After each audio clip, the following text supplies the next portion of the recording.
အာနာရဲ့အဆုံးမှာကုမ္ပဏီကြီးတစ်ခုမှာဦးတန်းစော်ဆိုတဲ့မန်နေဂျာတယောက်ရှိတယ်။သူဟာအလုံးမှာတော်တယ်စီကန်းကြီးတယ်ဒါပေမဲ့လက်အောက်ငယ်သားတွေကိုလူလိုမဆက်ဆံဘူး။မင်းတို့လိုလူတွေမရှိလဲငါကုမ္ပဏီလည်းပတ်နိုင်တယ်။အလုံးမလုံးနိုင်ရင်ထွက်သွား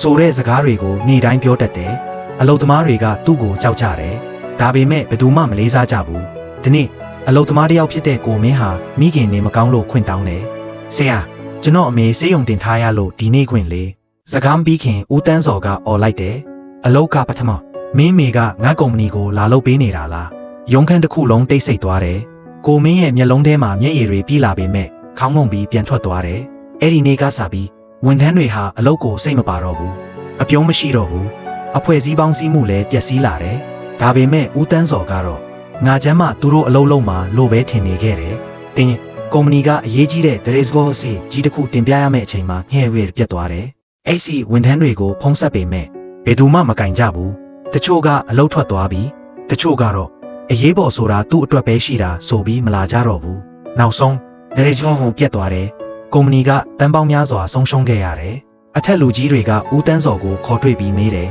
။ဘာလို့ဝန်ထမ်းတွေဒီလောက်မပူးပေါင်းတော့တာလဲ။အဲ့ဒီအချိန်မှသူသဘောပေါက်လာတယ်။သူတိဆောက်ခဲ့တာအဖွဲ့မဟုတ်ဘူး။အကြောက်တရားပဲဖြစ်နေခဲ့တာ။ရဲ့အနှဲငယ်အကြသူ့ကိုယာထူးလျှော့ချလိုက်တယ်။တစ်ချိန်ကသူအော်ဟစ်ခဲ့တဲ့ရုံးခန်းထဲမှာအခုတော့တိတ်တိတ်လေးထိုင်နေရတယ်။ဒီနေ့မှာရုံးတန့်ရှင်းရေးအလုပ်လုပ်တဲ့အဖိုးကြီးတယောက်ကသူ့ကိုရင်နွေးတစ်ခွက်လာပေးတယ်။ဒါလူဆိုတာအာနာနဲ့မနိုင်ဘူးနှလုံးသားနဲ့ပဲနိုင်တာ။အဲ့ဒီစကားကဦးတန်းစော်ရဲ့ရင်ထဲကိုထိုးကျသွားတယ်။သူပြန်စဉ်းစားမိတယ်။တစ်ချိန်ကသူအော်ခဲ့တဲ့လူတွေသူမိုအောင်လုပ်ခဲ့တဲ့ဝန်ထမ်းတွေသူမလေးစားခဲ့တဲ့နှလုံးသားတွေအကုန်လုံးကဒီနေ့သူ့စီကိုတရားပြန်ကြိုးအဖြစ်ပြန်ရောက်လာခဲ့တာပဲ။အဲ့ဒီနောက်ပိုင်းသူဟာပြောင်းလဲသွားတယ်။ဝန်ထမ်းတွေကိုလေးစားစွာဆက်ဆံတက်လာတယ်။တောင်းပန်ပါတယ်ဆိုတဲ့စကားကိုလည်းပြောတတ်လာတယ်။ဒီနေ့မှာကိုမင်းနဲ့ပြန်တွေ့တော့မင်းမေအခြေအနေဘယ်လိုရှိပြီလဲ